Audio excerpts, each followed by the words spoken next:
Hi, I'm James Naylor Green, professor of Brazilian history and culture at Brown University and the national co-coordinator of the U.S. Network for Democracy in Brazil. This program is supported by the Washington, Brazil office. This is Brazil Unfiltered. Today, I have the pleasure of interviewing Rafael Grohmann, who is an assistant professor of media studies with a focus on critical platform studies at the University of Toronto. He's a leader of the DigiLabour Initiative, co-director of Critical Digital Methods Institute, and a researcher of the Fairwork and Platform Work Inclusion Living Lab project, as well as a founding board member of Labor Tech Research Network. His research interests include platform cooperativism and worker-owned platforms, work in artificial intelligence, workers' organizations, platform labor, communications, media, and work. And his research has appeared in academic outlets such as New Media and Society and the International Journal of Communication, and media outlets such as BBC UK, Wired, The Verge, and VICE. He is currently working on a book manuscript on worker-owned platforms in Latin America. Welcome to Brazil Unfiltered, Rafael. I'm so glad you could be with us today. Hello, thank you so much, James, for having me. I'm totally yours. Great. So why don't you start by telling us a little bit about how you got involved in researching work and labor in the digital age? What drew you into this field? Yeah, I'm a sociologist by training, and I did my MA and PhD in communication and media in Brazil, and started my academic career researching media workers, especially journalists and like freelance journalists, and how journalists create another kinds of organization like self-management or collectives or cooperatives. And after 2016, I think, I started to change my academic career to understand the broader context of digital technologies and labor. And in the past, like 5 years, we started to see some kind of Uberization with the emergence of digital platforms and all this platformization of labor, which means the increased dependence on digital platforms to work in many areas of our lives. So I created DigiLabour website and DigiLabour newsletter too. And so we started this kind of research as a sociologist and media scholar. So you're working on an initiative called Fairwork, which focuses on labor conditions in the digital realm. Could you explain to our listeners a little bit about what Fairwork does? Yeah, Fairwork is an action research project, which means we would like to understand and also intervene in the platform economy around the world. Fairwork is a project led by University of Oxford in UK and WZB Social Center in Berlin, and we run this project in 40 countries around the world, and we evaluate digital labor platforms against decent work principles, which means we interview workers, we meet with platform managers, and we conduct desk research with the main digital labor platforms around the world against principles such as fair pay regarding minimum wage and local living wage, regarding working conditions, regarding health and safety and training and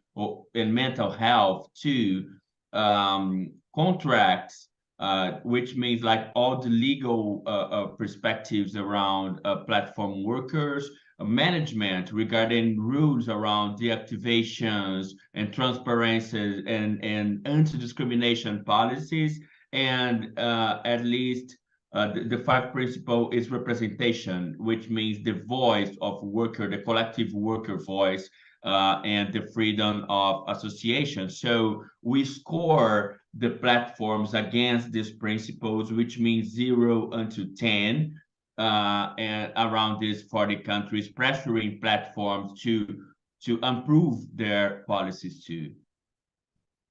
So you have companies like Uber and Amazon. The internet has really ushered in a new age of precarious labor relations. So how has this played out in a country like Brazil so far? Yeah, first of all, I don't like the term gig economy to explain Brazil because, and actually, I don't like this term to explain the majority world or the global south. Why is Why? that? Yeah, for me, a gig economy is not exactly new in these countries because gig is the norm or the rule of the for the working class in these countries historically in terms of informality or informal work so for me gig economy as a novelty is a more an European and like for London or even like Berlin countries that live it a welfare state and after 2008 crisis started to see oh people living by gigs and so this is not a novelty for us maybe the novelty here is not the precarization but the platformization so but digital companies that on digital platforms that started to see countries like Brazil with a high precarious labor market, with a higher informal market. And this is the perfect storm to digital platforms land here and other countries of global south. So we talk more about precarious labor than precarization because maybe this is this is the thing that occurs more in global north countries countries in terms to increase precarity or change in relation to employment status and so on but here in Brazil is going deeper in terms to this informality and this precarious labor subordinated and controlled by these digital platforms. So let's get a sense of dimensions. Like how many people work for apps such as Uber, iFoods, and Amazon in Brazil? What's the extent of this sector of the economy? Yeah, first of all, I would like to say that it's so hard to find data from these platforms because it's like a black box. The companies own data from like how many workers and so on. It's so difficult around the world to governments or policymakers to get this data. The approximate data around delivery workers and drivers in Brazil is 1.5 million drivers and delivery workers by digital platforms, but we don't know exactly. Maybe we have more than 1.5 million. And actually, as platformization affects all sectors of work regarding like care work or education, we have many more of these people here. And maybe Brazil is one, even because of the workers organizing in the last few years. And maybe Brazil has one of the central or key roles in the platform economy around the world. In terms of being a model for organizing and possibly attaining certain workers' rights? Not no no, but as and a good example regarding how platform companies act here. One example I could offer is that Uber Files, the Guardian last year launched incredible report or news story called Uber Files regarding the lobby and how Uber manage policymakers and governments in Europe and United States. But actually, in Brazil, we have worst lobbies and public relations from companies. One of the main company here is iFood, Mm-hmm. a local platforms now owned by a Dutch company that is controlled by a South African fund And iFood was accused by an awarded news story in Brazil by journalist Clarissa Levy from Agência Pública. iFood was accused to hire a PR agency to create fake accounts of workers to undermine the workers organizing. And there's a video in which one of the CEOs of this PR agency said, we will kill the main organizer of workers. So the type of lobbies or companies monitoring and surveilling critical researchers or hiring people from governments and this kind of thing makes Brazil a country that the world needs to it is not only Uber files in the US or the UK, because here we have most powerful platforms acting here in the local politics too. Yeah, I am in Brazil currently, and I use Uber a lot, and I am absolutely shocked at the amount of money that the Uber driver takes home a day. I talk to them a lot about that. It's really exploitative to the nth degree. It's really bad. So we know maybe a little bit more about the large tech firms that are doing these kinds of things. What about smaller enterprises such as click farms? What kind of jobs do they do? What kind of jobs and companies are out there that we maybe don't pay as much attention to? Great. Today, June 19, a Brazilian researcher called Matheus Viana Braz launched a new report about Brazilian workers who train artificial intelligence. In Brazil, there's about 50 platforms whose workers train data for artificial intelligence, from global platforms like Amazon Mechanical Turk or Appen or Lionbridge to local click farm platforms. And it's interesting to talk about click farming because click farm is a phenomenon from the global peripheries, from like Indonesia and Philippines and so on. But when we were talking about click farm, we imagine like call centers or something. And in Brazil, actually, they act as digital labor platforms, as a website. So what are click farm platforms? They are local companies owned by like CEOs from a small city or medium city in Brazil that promise real followers on Instagram and TikTok to their clients. Who are the clients?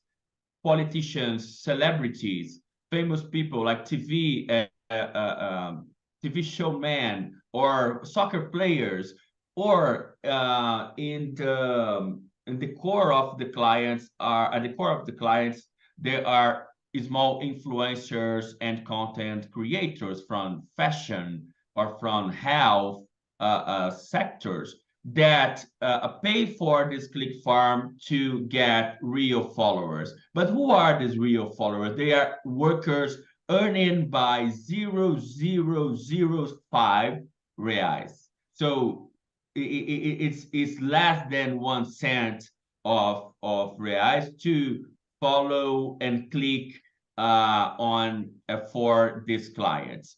So as workers receive less than 1 cent, they need to create fake accounts to boost their earnings. And so there are parallel markets with many fake accounts and workers earning or acting with 300 of fake accounts. And they created bots also to boost their fake accounts. And Instagram and TikTok and other social media platforms could not stop this kind of fake markets. Two comments about it. One is it's not a choice for these workers to choose like this unethical or immoral jobs, because they are managing their survival and the job market. and I have interviewed like a woman that used to work as a waste picker in Brazil, and she said with the pandemic, the worst got worse in terms to being a waste picker, and so I decided to work for these websites, and I have a small child and so on, and how this kind of remote labor through platforms increase the gender divisions of labor and so on. My second comment is how these click farms reproduce and radicalize the informality of work in Brazil. We discovered that many workers turned into resellers of fake accounts. So they not only work for click farms in terms to boosting these influencers accounts or politicians accounts, but as they receive less and less, and they want to create fake accounts that don't appears as fake accounts, there a parallel market and each worker turned into a reseller of fake accounts. So this is historical in Brazil. My father and my mother used to work as reseller of products in Brazil, like from Paraguay to Brazil and so on in the 80s or the 90s. So the activity of reseller of like beauty products or in the free markets in Brazil are so historical. So the click farm, I improve the click farms radicalize and update this kind of informality of work. And my third comments for click farms is that many people see these workers as scammers. Okay, they are scamming social media platforms. But for me, and I wrote an article called Platform Scams, they are more reacting to the scams, or they are these local companies in Brazil, they are leading these workers to scam social media platforms. They're not exactly, they are part of this perverse circuit of platform labor in Brazil. That's the kind of human bots acting for parasite platforms. Incredible. It's really amazing. I'm learning so much today. So Fairwork in 2022 issued a report saying that Brazil was only better than Bangladesh in terms of labor conditions for platform workers. Could you elaborate on this result? What was being measured? How can we understand this? Yeah, as I said earlier, in Fairwork, we evaluate the digital labor platforms against decent work principles. And last year, we launched the first Fairwork Brazil report, evaluating iFood and Uber and so on. And so the main platforms only achieve maximum 2 from 10 principles. So iFood 2, 99, 2, Uber 1, Uber Eats 0, Get Ninja 0, Happy 0. And this is worse than South Africa or India or so on. And actually, we are discovering that Latin America is the worst region in the world around decent work in platform economy, because Argentina, we are in Argentina, Uruguay, and Paraguay, and Colombia, Chile, Ecuador. And in many of these workers, the most platforms only awarded 0 or 1, the most of the platforms. Now in Ecuador, in the third report, one platform awarded 8, but it's a platform co-op from care work sector. It's not exactly a big tech company and so on. So Latin America has worse index than Africa or Asia and in the platform economy. And now we are preparing our second report for Fairwork, evaluating now in this round 10 digital labor platforms, and we will launch in the end of July to see if platforms are better this year than last year. And now we will evaluate also, we also evaluate local platforms and also care work platform. Let's see what will happen in the end of July with the digital labor platforms in Brazil. Wow. So in 2017, the Brazilian Congress approved a labor reform, which made really important changes to previous protections and restrictions. So how has that reform benefited tech companies that hire platform workers? This was the perfect storm. It's interesting how this labor reform naturalize or legitimize many things that occur in the Brazilian labor market. As I said earlier, I started to research, I started my academic career researching the labor of journalists in Brazil, especially freelance journalists. Mm-hmm. And there were many news agencies or media outlets that hired journalists as freelancers, but not exactly they were freelancers because they had all the rights of a freelancer without rights and all the rules regarding being an employee. In Brazil, they called in the past, it's called like a full freelancer, or in Portuguese, freelancer fixo. And so this is the kind I really understand the labor of media workers and journalists in Brazil as a laboratory for the whole labor market, because now after the labor reform, all the situations regarding not hiring as an employee is the norm or the rule for the labor market in many sectors, including creative sectors as media and communications. And so this is the perfect storm to platformization, because platformization is not only the technology or the technological thing, but also how these platforms act and acting together with a strong data extraction, emergence of a strong financialization of our everyday life, and also all this entrepreneurial discourse around our workers. So the labor reform was the perfect storm to this emergence of platformization too. So Brazil has made some attempts to organize platform workers. However, these initiatives have met with really fierce resistance from the tech companies, as I understand it. Could you give us a picture of how platform worker organization has fared so far in Brazil, and what are its perspectives or prospects?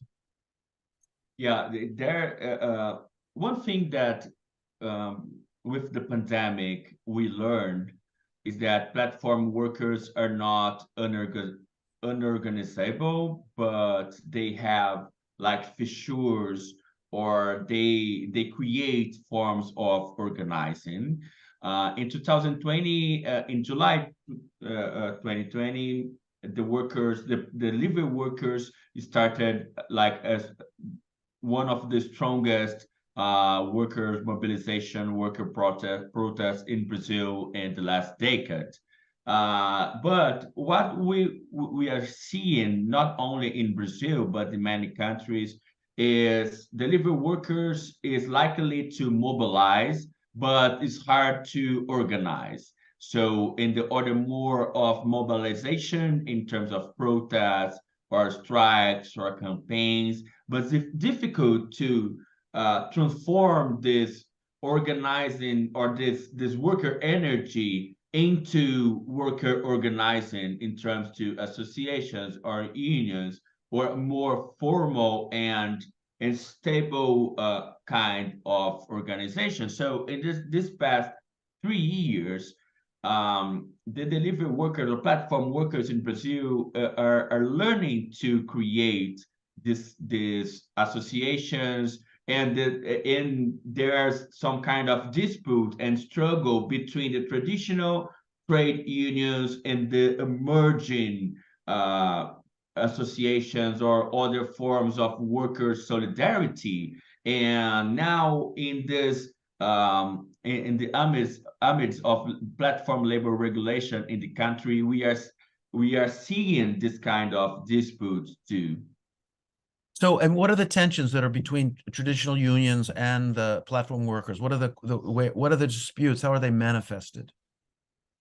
Yeah, the traditional trade unions waked up late to this platform worker organizing, and on the other hand, the emerging associations don't like the tradition unions because all of the ideologies from like Thatcherism from now until now in terms to okay, we don't like unions. Unions is don't like is not for us. We would like to create our own perspective with autonomy without unions. One of the examples from Brazilian Twitch streamers, is that in 2021 they started a protest called Twitch Union, but in Brazil, union is not worker union, but in this kind of I don't know how to say that in English, explaining the Portuguese name, because union is not about worker union, but about reunited in many ways. Right. And so the workers, the Twitch streamers struggle to change the name from union because no, we don't like union. Let's reframe this name and not union because we don't like this name. What was the word what was the word they chose? Apagão. Apagação. Apagão. I don't know how to say that. Yeah. It's like turn off the lights. Yeah, it's like a big blackout or a brownout when things go black. So that's kind of strange as a name. What's the reason they're using that name? Yeah, because they would like to turn off all the lights of Twitch in that day. I see. So it's basically expressing a tactic, a labor tactic, like a strike, a kind of way in which they're going to have some effect on the bosses, the people who own the companies that they're working for. I see. Okay. Exactly. So there's some kind of dispute of narratives around the word union here, and the worker organizing with unions or this kind of unionization. So this is not only in Brazil. In many countries, this are occurring the same or similar. But in Brazil now, we are seeing this kind of dispute even in the news coverage. Can we look at any victories, or have there been any success stories? Anything positive to report?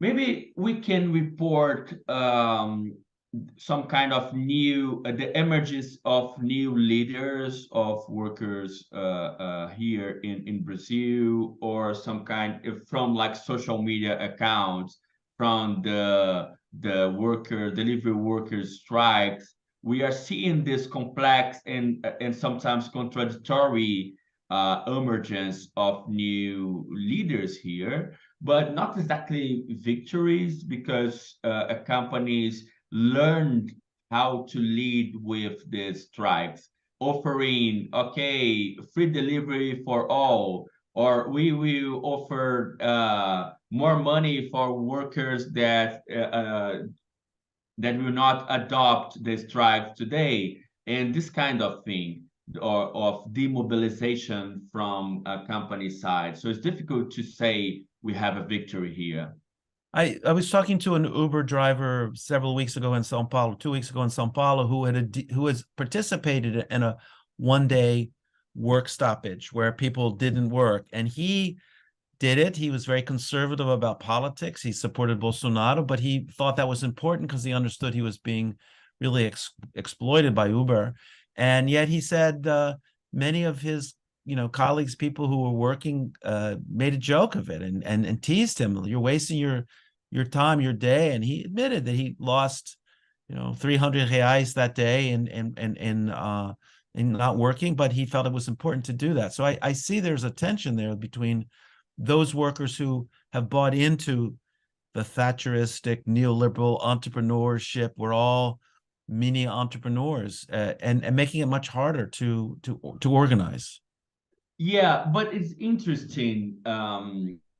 Two short stories for you. One, a great British colleague called Callum Kent wrote a book called Writing for Deliveroo, an ethnography of delivery workers in Brighton in the UK. And they quote Brazil 7 times in the book. And they say the first stoppage in Brighton started from the WhatsApp of Brazilian workers.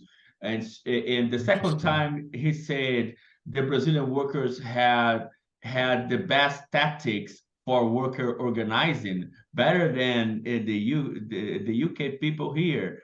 But in the seventh time, he quote Brazil, he learned that these workers are Bolsonaro supporters. And I say to Callum Kent, yeah, Brazil is not so easy to understand in this kind of complexities or contradictions. And the second short story is that I told you about click farm workers. And in 2021, and I have to add that they discovered this click farm because of YouTuber that act as neoliberal coaches saying, okay, I will sell this course for you, or I will teach how to earn his money on social media. But the click farm workers in 2021 started a stoppage, a strike against a click farm in Brazil. And who was the person that started the strike? Exactly the YouTuber coach that published a video saying we need, because the one of the click farm changed the earnings from 0.001 to 0.006. And so the YouTuber published a video saying, we have to stop. And we need to pressure the platform about these earnings. And all the comments of click farm workers was, whoa, now I found a YouTube channel for working class people, and so on. These two examples show us how the neoliberal ideology and all the entrepreneurial discourse are so mixed with the desire for worker organizing, despite the fact that this cannot be exactly stable. It's more like lights or highlights in some moments. And actually, one of my own personal experiences, again, with talking to Uber drivers, I've used that as a kind of a tool for doing an anthropological, sociological study of what's going on in Brazil, is that Uber drivers spend the day in their cars listening to the radio. In São Paulo, they listened to Jovem Pan, which was extremely conservative, and repeated constantly the same discourse that the far right-wing news media outlets were selling. And it was pretty striking. So you really have another problem here of people with a very conservative ideology working in the platform economy, and therefore making it complicated to try to organize. I'm very curious to know, based on your book manuscript on worker-owned platforms in Latin America, what are these platforms? How do they operate? Can you give us an overview?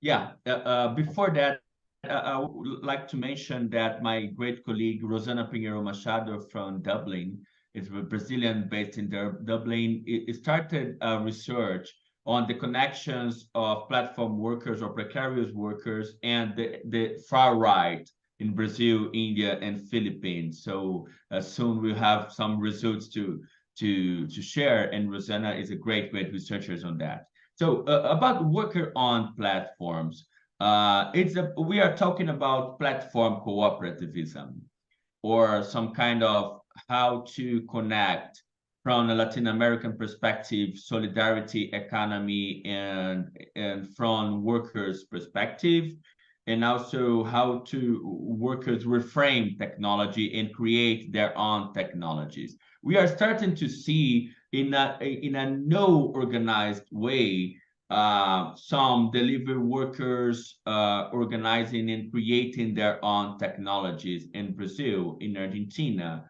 in Colombia, in Ecuador. And in Brazil, for instance, there are Senoritas Courier, there is a Courier Co-op from trans women, from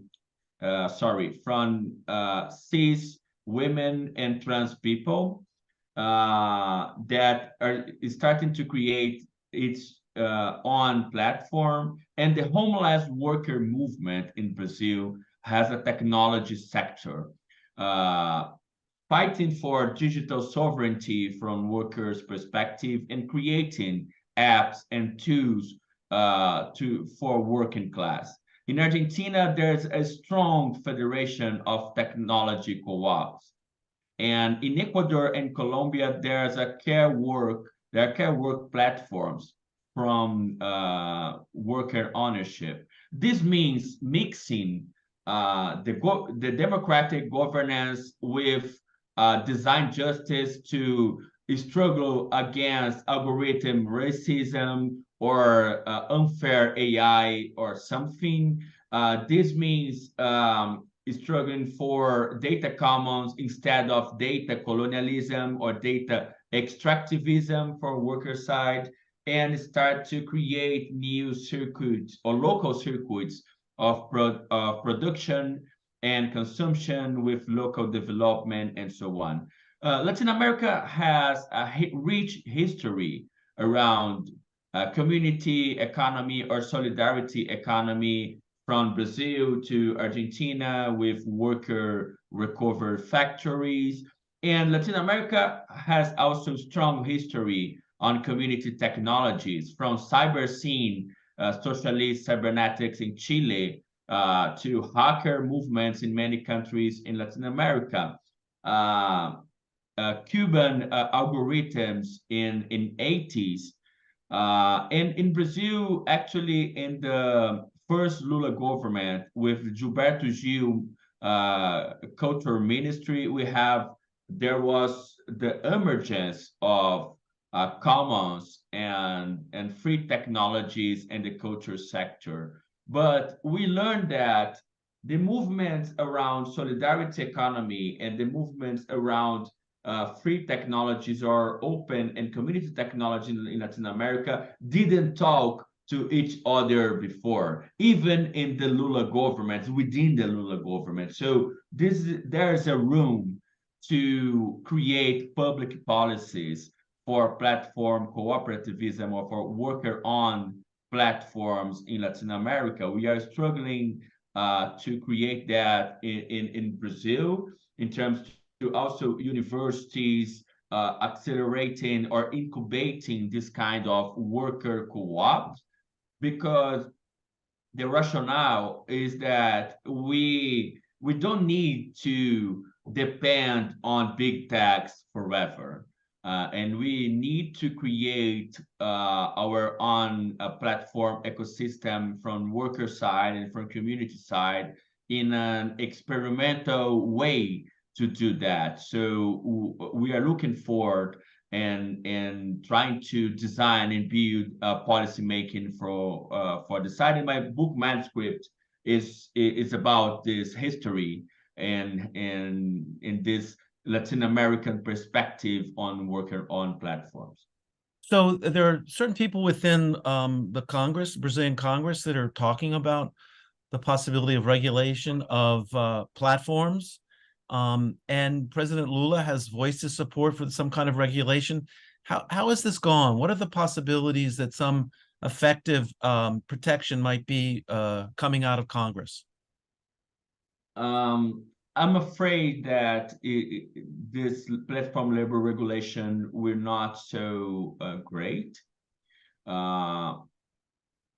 the Lula government started a new working group focused on labor regulation with representatives of workers, of government, and of companies.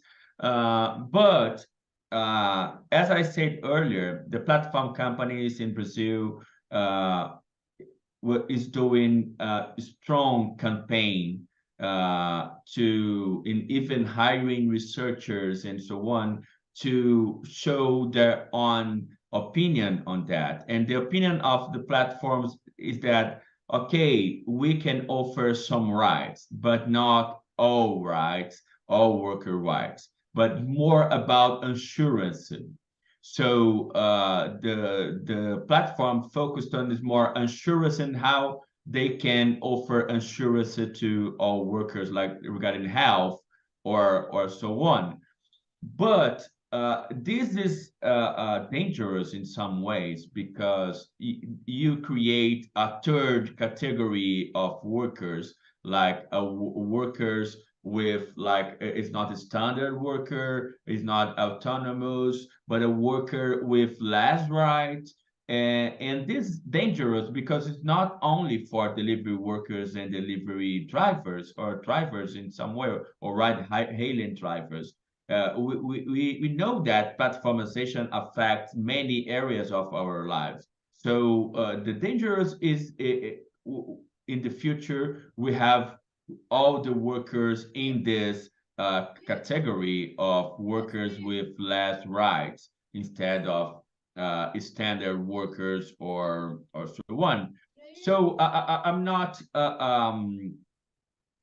I'm a little bit conservative about the success of this platform labor regulation in terms to guarantee some kind of protagonism regarding workers' rights in Brazil, because if the platform side will be the winner of this working group, we have the legitimization of this perspective in a government from Workers' Party. And so this will be so difficult to change after that. Mm-hmm. So this is another reason I'm more happy with the platform cooperativism or worker-owned platforms public policy, because beyond this platform regulation, we need to create public policies for worker-owned platforms and public platforms too. So finally, one last question. Our time is running out, but Fairwork has highlighted the impact of artificial intelligence in the workplace. Could you give us more details on this issue with examples of how AI can affect platform workers? Yeah, AI is neither artificial nor intelligence, because AI depends on many human labor. It's not my quote, it's Kate Crawford from the Atlas of AI book. So artificial intelligence is an umbrella term to name some things like machine learning or deep learning or generative forms of this machine learning and deep learning. And so the algorithm management can be one of the manifestations of this AI and the platform workers' everyday life. But actually, AI is increasingly in our everyday life, from ChatGPT to some kind of surveillance platforms monitoring workers and bosses using AI. What Fairwork is, and also all these micro workers, which means the data annotators for artificial intelligence. As I said earlier, in Brazil, there are about 50 data annotation platform from Amazon Mechanical Turk to Appen. There are people who train data for artificial intelligence, receiving like 0.1 cents of dollar for these tasks. And what Fairwork is starting to do is creating fair work principles for use of artificial intelligence in the workplace, in terms to create a future-proof or jobs, or to strengthen explainability and transparency and the rules the companies use to create AI. I think what Fairwork has at this moment is more a manifesto in terms to what we want to see in the workplace in terms to fairness AI, or truly fairness AI, and not this fair washing of ethical AI that Google and other companies are creating in the past few years.